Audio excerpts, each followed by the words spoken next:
శ్రీమతి నమః. రేపు పాపమోచని ఏకాదశి. పేరుకు తగ్గట్టే పాపాల నుంచి బయటపడేస్తుంది. నేనేమో రేపు పొద్దున్నే ఈ పాపమోచని వ్రత కథని పెడతాను. ఆ కథని మాత్రం ఖచ్చితంగా వినండి. ఎందుకు అంటే పాపం చాలా మంది ఈ వ్రతాన్ని పాటించలేకపోతారు. వయస్సు ప్రభావం వల్ల, లేదు అంటే ఆరోగ్య కారణాల వల్ల, ఆరోగ్యం బాగుండకపోవటం వల్ల వీళ్ళందరూ ఏం చేస్తారు, వ్రతాన్ని చేయలేరు కదా. కనీసం ఆ వ్రత కథని నియమనిష్టలతో వింటూ ఇంకెప్పుడు మరలా ఆ కథలో చెప్పిన విధంగానే మేము ఉంటాము, తప్పులు చేయము అని మనం భగవంతుడికి శరణాగతి చేసేస్తే పాపాల నుంచి బయటపడిపోవచ్చు. అంటే అప్పుడు మీరు అడుగుతారు, గతంలో చేసిన పాపాలన్నీ పోతాయా అని.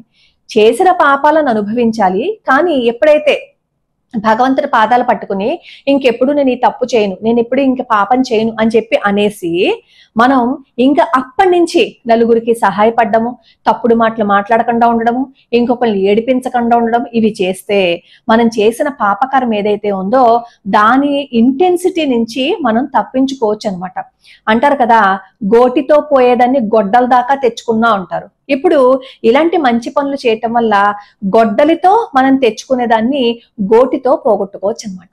కాకపోతే మనం మారాలి, మన తప్పు తెలుసుకుని భగవంతుడి పాదాలు పట్టుకోవాలి. దశమి రోజు ఎలాగో ఉపవాసం ఉంటారు కదా, అంటే ఒంటి పూట పొద్దున్న భోజనం చేసేస్తారు. ఉల్లిపాయ, వెల్లుల్లిపాయ, మధ్య మాంసాలు ఇవేం ముట్టుకోకూడదు. రాత్రేమో పళ్ళు ఫలాలు తినాలి, లేదు అంటే పలహారం చేయొచ్చు. ఏకాదశి అంతా ఉపవాసం ఉండాలి. ఉపవాసం ఉండాలి అంటే మంచినీళ్లు కూడా తాగకపోవటం కాదు, మంచినీళ్ళు తాగొచ్చు, పళ్ళు ఫలాలు కూడా తినొచ్చు. ఒకవేళ మీరు ఉండలేకపోతున్నాము అని అనుకుంటే పలహారం కూడా చేయొచ్చు ఏకాదశి రోజు. ద్వాదశి రోజు ఏం చేస్తారో తొందరగా పారణ చేసేయాలి. పారణ చేసేటప్పుడు ఏం చేయాలి, సాత్విక ఆహారాన్ని తయారు చేయాలి. అదే భగవంతుడికి నివేదన పెట్టి అందులో తులసి దళం వేసి అప్పుడు మనం భగవంతుడికి సమర్పణ చేసిన తర్వాత స్వయం పాకాన్ని సద్బ్రాహ్మణుడికి ఇచ్చి అప్పుడు మనం పారణ చేయాలి.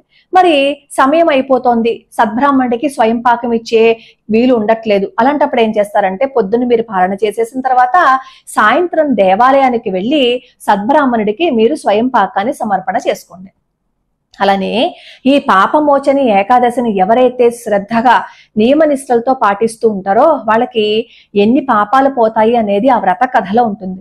బ్రహ్మహత్యా పాతకం పోతుంది. అలాగే నాకు చాలా మంది పెడుతూ ఉంటారు, అనుకోని పరిస్థితుల వల్ల గర్భాన్ని తీయించుకోవాల్సి వచ్చిందమ్మా, ఈ దోషాన్ని ఎలా పోగొట్టుకోవాలని చెప్పి చాలా మంది అడుగుతుంటారు.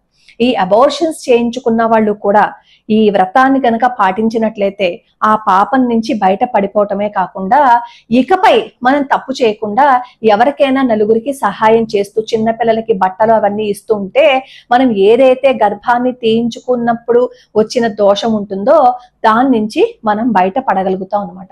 అలాగే ఈ పాపమోచని ఏకాదశి రోజున పాదరక్షలు దానంగా ఇమ్మంటారు. అప్పుడు వెంటనే అడుగుతారు, మరి చెప్పులు తీసుకోకూడదు కదండి, మీరే చెప్పారు కదా అని. అవును, పాదరక్షలు ఎవరికి ఇవ్వాలి, నిజంగా అవసరం ఉంటుంది చూసారా. ఇప్పుడు ఇది ఎండాకాలం, చూడండి మన వ్రత కథల్లో వాళ్ళు దానం ఇచ్చేవి ఎంత చక్కగా పెట్టారో. ఇప్పుడు రాబోయేది ఎండాకాలమే కదా, పాదరక్షలు ఎందుకు దానం ఇమ్మన్నారు? పాపం చెప్పులు లేని వాళ్ళు అలా నడిస్తే కాళ్ళు కాలిపోతాయి కదా. పాదరక్షలు ఇచ్చామనుకోండి కాస్త పాదాలకి రక్షణగా ఉంటాయి. అమ్మా ఎంత చక్కగా ఉందో, నాకు ఎవరిచ్చారో కానీ చెప్పులు, వాళ్ళు చల్లగా ఉండాలని చెప్పి దీవిస్తారు చూసారా. ఆ దీవెన మనకి రక్షణ కవచమే నిలబడుతుంది ఎప్పుడైనా సరే.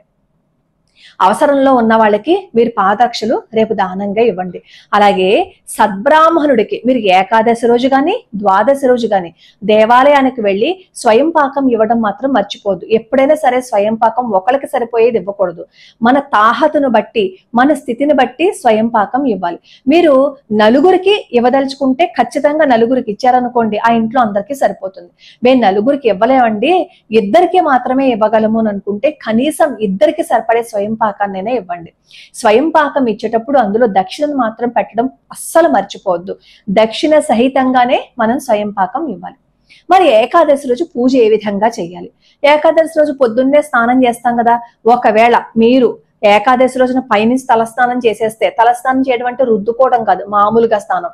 సువాసిని స్త్రీలు ఏం చేస్తారంటే ఈ స్నానం చేసే నీళ్ళల్లో కాస్త పసుపు కలుపుకుని స్నానం చేస్తే అది మంచిది. రేపు మంగళవారం కదా, మరి తలస్నానం చేయకూడదు కదా అని అనుమానం వస్తుంది. మంగళవారం అయినా ఏకాదశి కాబట్టి చెయ్యొచ్చు. అలానే తలస్నానం చేయకపోతే మరి వ్రతం చేయకూడదా, మాకు ఆరోగ్యం బాగుండదు కదా ఎలాగా అని అడుగుతారు. తలస్నానం చేయకపోయినా సరే మీరు వ్రతం చేయొచ్చు. అప్పుడు తులసి మొక్క మొదట్లో కాస్త ఇంత మన్ను ఉంటుంది కదా, తులసి మన్ను, దాన్ని తీసుకుని మీరు స్నానం చేసే నీళ్ళలో కలుపుకొని ఒకసారి ఇలా నెత్తి మీద జల్లుకుని అప్పుడు మీరు స్నానం చేసేయండి. స్నానం చేసేసిన తర్వాత లక్ష్మీనారాయణల చిత్రపటం ఉంటే లక్ష్మీనారాయణల పటానికి గాని, వెంకటేశ్వర స్వామి వారి అల్మేలు మంగవారి ఫోటో ఉంటే దానికి గాని మీరు తులసి దళాలతో అర్చన చెయ్యండి. నిత్యం మనం దేవతార్చనకి గనక తులసి దళాలు కోస్తే ఎటువంటి దోషము ఉండదు, కొయ్యొచ్చు. నిత్యం చేయకుండా అప్పుడప్పుడు కోస్తూ ఉంటారు చూసారా, అప్పుడప్పుడు కోసే వాళ్ళకి మాత్రమే నియమాలని పాటించాలి. అది మాత్రం మీరు మర్చిపోకండి. రేపు పొద్దున్నే నేను వ్రత కథని పెడతాను. లోకా సమస్తా సుఖినో భవంతు, సర్వే జనా సుఖినో భవంతు.